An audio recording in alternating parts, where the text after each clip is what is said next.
Hey, this lesson is for people who have had some level of formal piano training and they would like to learn how to play chord charts. Now, what I mean by that is if you understand what all of these pretty little notes mean right here on the page, we aren't actually going to be playing according to sheet music, but rather I'm going to teach you how to understand and use chord charts. Now, what we're going to use today is this chord chart right here, which is "Yet not I, but through Christ in me." I'll make sure that you have access to a link to this chord chart. This is what standard worship music looks like. If you go to any church that's doing modern worship on a Sunday morning, this is what you'll be handed and expected to play off of. And so it's a really handy tool to be able to play off of a chord chart. I understand that if you read music, what you know is generally the note names. Now, you will have to know at least the note names in order to participate in this lesson. That means that I really would like for you to get some type of formal training. It's very difficult to sit down at the piano and then just go without any type of basis of knowledge of music or music theory or anything like that. Now, I understand that a lot of music teachers also just teach you to read music, that is, read the notes on the page, and then you're expected to kind of figure out music theory from that point on. What I'm going to teach you is a little bit of practical music theory. Now, don't be scared by that. It's just freedom, okay? And when you are looking at these chord charts, I'm going to help you decipher what they mean when they say, a 7 chord or whatever, or if there's a slash in between, if it's a C/E, what does that mean and why? And we'll get into that into later lessons.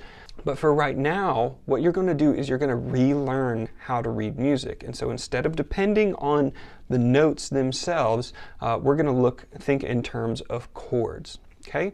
So make sure that you have a printout of this music. I would put it up in front of you as you're practicing with me, and let's get into it here. Okay, so we are starting with "Yet not I, but through Christ in me." For right now, we are going to skip the intro/turnaround that's at the top of the page. We're just today going to be focusing on verse 1. And as you can see, it says, "What gift of grace is Jesus my Redeemer?" That's the first line of the first verse. The wonderful thing about this song is that it's written in a hymn style, and so everything repeats. And so you're going to get, generally speaking, if you look through here, you're going to get mostly the same chords in the same places. Now, one of the most confusing things that you have to learn when you're playing off of chord charts is timing.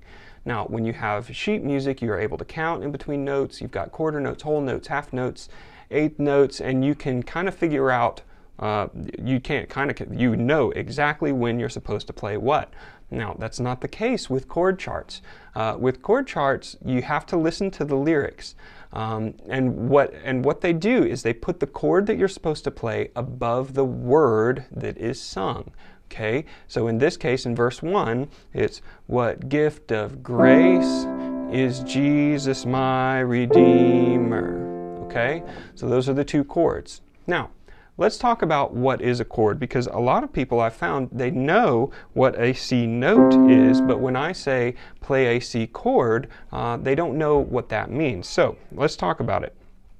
What you're going to do is you're thinking in the terms of a scale, a C scale. So we've got middle C here, and so we're playing C, D, E, F, G, A, B, C again, okay? Now what if instead of calling those letters, C, D, E, what if we gave them numbers? 1, 2, 3, 4, 5, 6, 7, and 8, or back to 1, okay? Now, if we were to think in terms of numbers, all that a chord is when you play a C note, and then you go up 3 in the scale, 1, 2, 3, you play those together, and then you go up 3 in the, go up 3 more in the scale, up to 5, 1, 3, and 5. That is a C chord. 1, 3, 5, 3, 1, C chord, okay? So really, all that the chord sheet is trying to tell you is that the bass note of this chord is a C, and then I want a third above that and a fifth above that. All right? Now they don't have to necessarily be stacked in that order, and that's when you get something that's called an inversion. We'll get into that a little bit later. Now, with modern worship music, you can play all of the notes at once, but it doesn't sound very good. So, for example, we're going to take the first two lines of the song, "What gift of grace is Jesus my Redeemer? There is no more for heaven now to give." Okay? Now, remember what I said about timing. Look at that second line.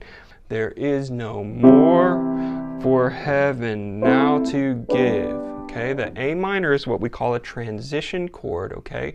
It's going to come very quickly. So if you're used to counting, the A minor, if you listen very closely to the recording and you look at the word that's in the lyric, it's going to come on 4, okay? So that's going to sound like this.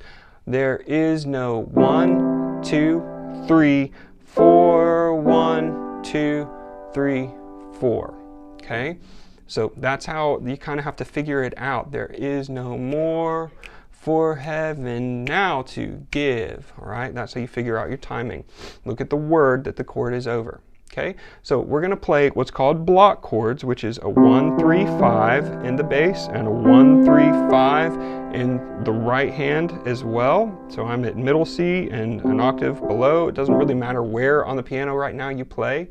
But all we're going to do is we're going to hold out each of these chords, and we're going to find a third and a fifth above the bass note. So for the C, it's going to be C, E, and G. And then when we get to the F, it's going to be an F, A, and C. Okay? And let's do it together. 1, 2, 3. What gift of grace is Jesus my Redeemer? There is no more for heaven now to give. 2, 3. Good.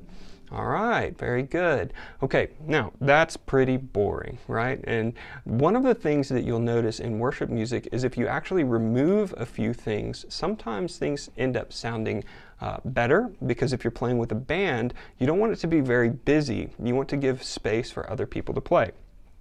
Now, this isn't necessarily the right way to do this, but for a beginner, one of the things that I've found that is the easiest is with your left hand. Always think of your left hand as playing an open fifth. Okay, now you could play an open fifth, or you could play an octave, or you can play a third down with your left hand. It really doesn't matter, or you can just play the bass notes. Okay, that's fine too.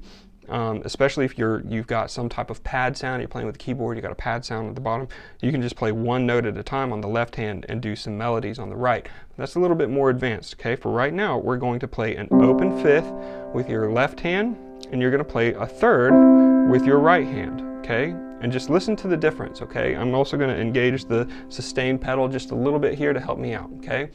Right at the beginning, first two lines. 1, 2, 3. What gift of grace is Jesus my Redeemer? There is no more for heaven now to give. 2, 3. Did you hear the difference? It wasn't quite so busy. We didn't have all these thirds and fifths fighting with each other in there. Okay, so now let's try one more thing. What we're going to do is we're going to do the same thing. We're going to use a fifth on the left hand and a third on the right hand. And what we're going to do is we're going to arpeggiate. Now, if you don't know what an arpeggio is, it's basically spelling a chord, one note at a time. Okay, so we're going to use the fifth on the left hand and then the third on the right hand. Okay, it's going to sound like this. 1, 2, 3. What gift of grace is Jesus my Redeemer?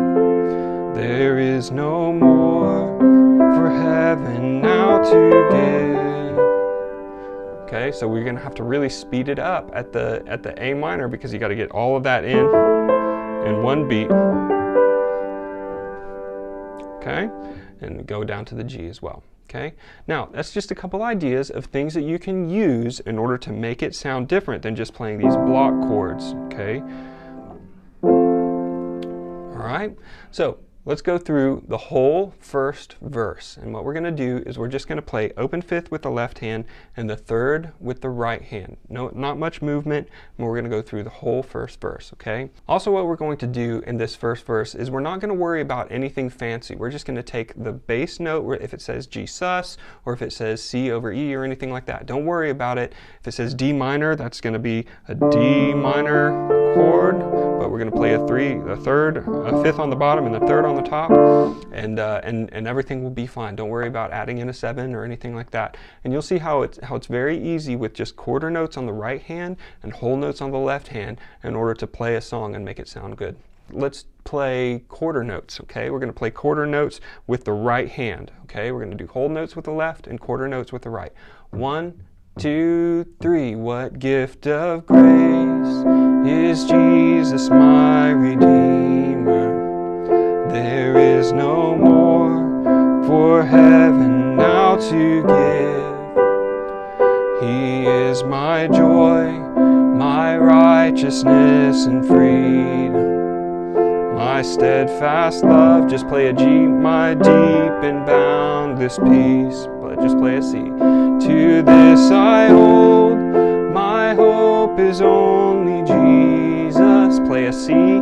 For my life is wholly bound to His. 2, 3, oh how strange and divine, I can sing, all is mine, yet not I, but through Christ in me. Okay, very good. Okay, great, wonderful.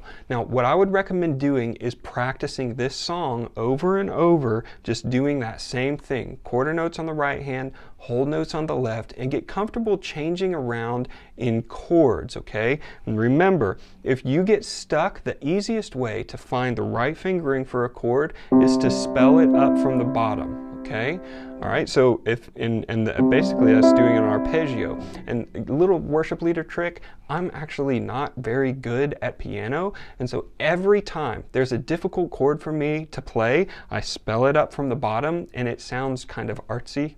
It's kind of a cheating way of making sure that I always play the right notes. Now, I can always go back to the comfortable places to play for the easy chords, but every time there's a hard chord, I'm going to spell it up from the bottom, just like you do in classical piano. So, I hope this has been helpful to you. I hope it gives you some next steps that you can take in order to progress into playing some worship music using chord charts. Next time, we're going to get into some of the more technical things and some of the music theory behind why certain notes work with certain chords.